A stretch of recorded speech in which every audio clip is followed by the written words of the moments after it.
The unmistakable sound of a joint popping, a sharp, satisfying crack, has intrigued and unsettled people for generations. Whether it's the deliberate snap of your knuckles, the sudden pop of your back when you stretch after sitting too long, or the chorus of clicks and crackles that accompany your knees as you stand, these sounds always seem to invite attention and speculation. What exactly is happening inside our bodies when we hear these noises? Is it a sign of something going wrong? Or is it simply a harmless byproduct of movement, a quirk of our remarkable anatomy? For as long as most of us can remember, there's been a persistent warning echoing from parents, teachers, and well-intentioned friends. Stop cracking your knuckles or you'll get arthritis. This cautionary tale has been passed down through generations, often delivered with a knowing look and a shake of the head, as if the consequences are inevitable and dire. But is there any truth behind this familiar refrain?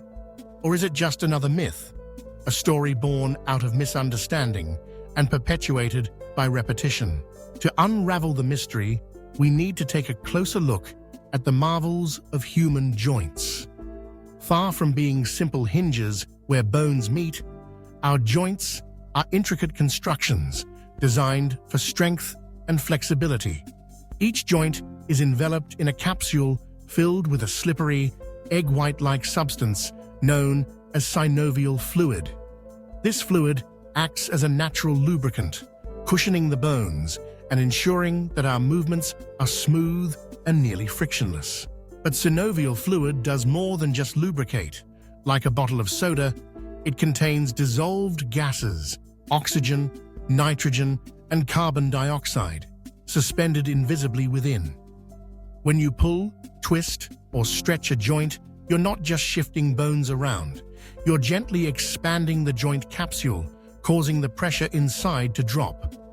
This sudden change in pressure alters the solubility of the gases in the fluid, causing them to come out of solution rapidly and form microscopic bubbles.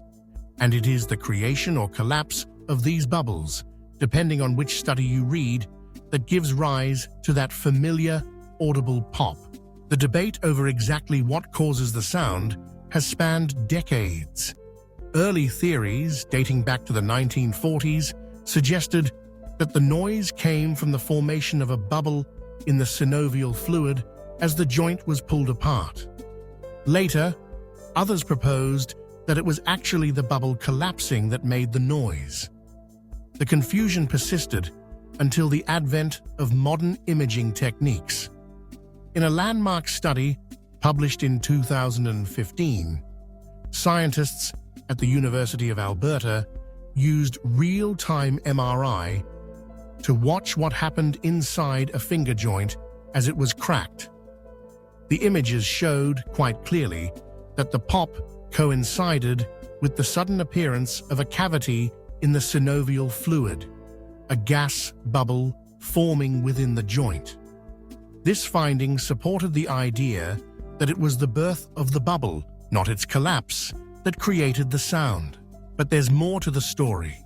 Sometimes the cracks and pops we hear aren't coming from bubbles at all. In certain joints, especially those with complex arrangements of tendons and ligaments like the knees and shoulders, snapping sounds can be produced when these tough, fibrous tissues flick over bony prominences during movement. This is somewhat akin to plucking a guitar string. As the tendon moves across the bone, it builds up tension and then releases it suddenly, creating a distinct noise. These types of sounds are medically referred to as crepitus, a word that covers a range of joint noises, from faint crackles to louder snaps. With all these mechanisms at play, it's easy to see why the sounds our bodies make can be so varied, and why they often spark curiosity, concern, or even alarm. But the big question remains: is any of this harmful?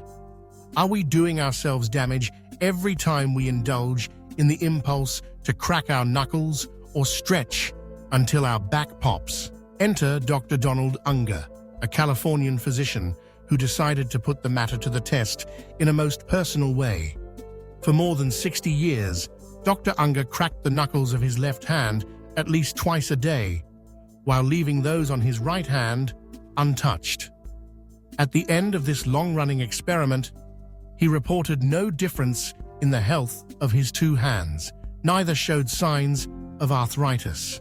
His self-experimentation earned him the Ig Nobel Prize, an award for unusual or humorous scientific achievements, and his findings have since been echoed by broader studies. Multiple scientific investigations have found no connection between habitual knuckle cracking and the development of arthritis.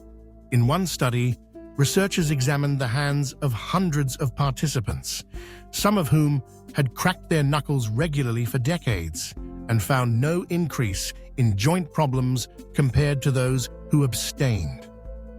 The consensus among rheumatologists and orthopedic specialists is clear. For most people, the act of joint cracking is harmless. But if it isn't causing harm, at least not in the form of arthritis, why do we do it? And why does it often feel so satisfying? Part of the answer may lie in psychology.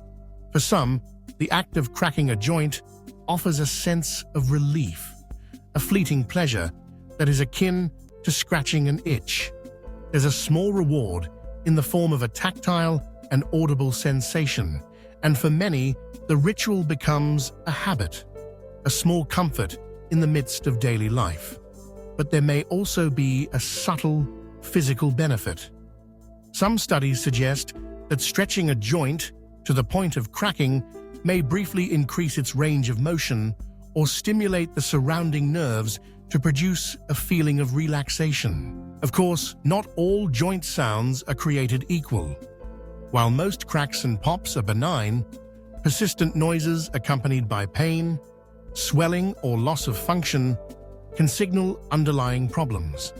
Injuries to cartilage, tendons, or ligaments can cause abnormal joint sounds, and in these cases, the noise is a symptom rather than a harmless byproduct. For example, a tear in the meniscus of the knee or early arthritis in the joint can produce grinding or popping sounds that merit medical attention.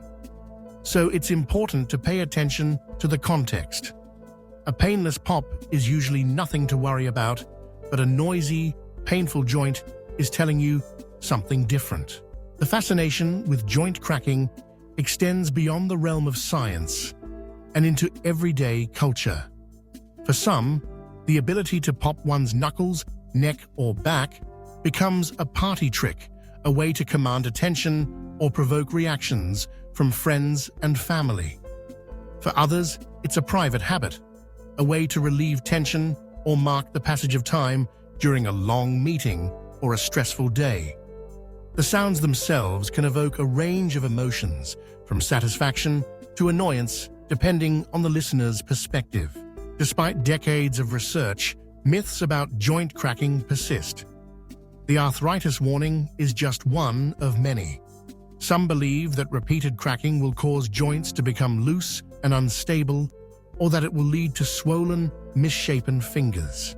But these claims don't hold up under scrutiny.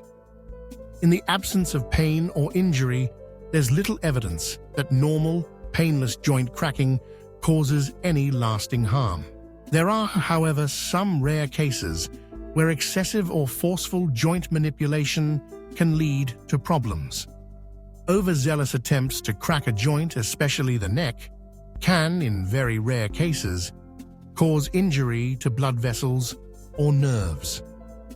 Chiropractors and other practitioners who manipulate the spine are trained to do so safely, but self-manipulation carries some risk if done improperly or with too much force. These situations are the exception, not the rule, but they serve as a reminder to exercise common sense and caution. So, what should you do if you're a habitual joint cracker? The answer is simple. If it doesn't hurt, there's no evidence that you need to stop. If cracking your knuckles or stretching your back brings you a sense of relief or satisfaction. You can rest easy, knowing that you're not setting yourself up for arthritis or other joint problems. But if you notice new or worsening pain, swelling, or stiffness in a joint, especially if it's accompanied by persistent noises, it's worth checking in with a healthcare professional. These symptoms can indicate underlying issues that may benefit from early diagnosis and treatment. Beyond the science and the myths, there's something deeply human about our fascination with the sounds our bodies make. Our joints are marvels of engineering, designed to balance strength, flexibility, and endurance. The pops and cracks we hear are a testament to the complexity of these systems, a reminder that even the most mundane movements are underpinned by intricate biological processes. So the next time you hear that familiar pop, whether it's a knuckle, a knee, or a vertebra, take a moment to appreciate what's really happening. It's not a sign of impending doom or degeneration. It's a harmless and even remarkable side effect of the way our bodies move. It's physics and biology in action, bubbles forming and bursting as pressure shifts inside a tiny, fluid-filled capsule. It's the snap of a tendon as it glides over bone, the quiet music of anatomy at work. Of course, as with many things in life, moderation and mindfulness are key. While the act itself is generally safe, it's important to listen to your body. If a joint starts to hurt, or if swelling or other symptoms develop, it could be a sign of injury or inflammation that needs attention. And while the occasional joint pop is nothing to fear, persistent or painful noise should never be ignored. In a world filled with myths and misconceptions, it's always worth seeking out the facts. The story of joint cracking is a perfect example. A tale where science has replaced superstition, where curiosity and experimentation have revealed the truth behind an everyday mystery. So the next time someone warns you about the dangers of cracking your knuckles, you can smile, knowing that the real story is far more fascinating and far less frightening than the myth.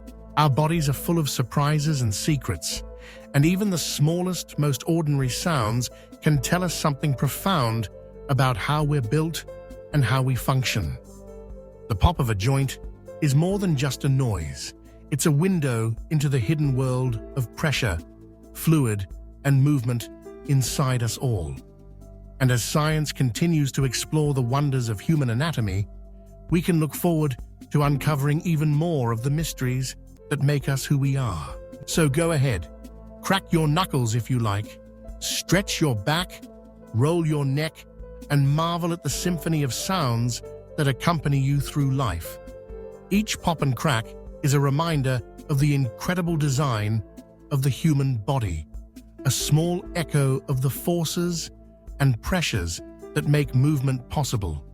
And now, armed with the truth, you can enjoy the experience with confidence, knowing that your joints are doing exactly what they were meant to do.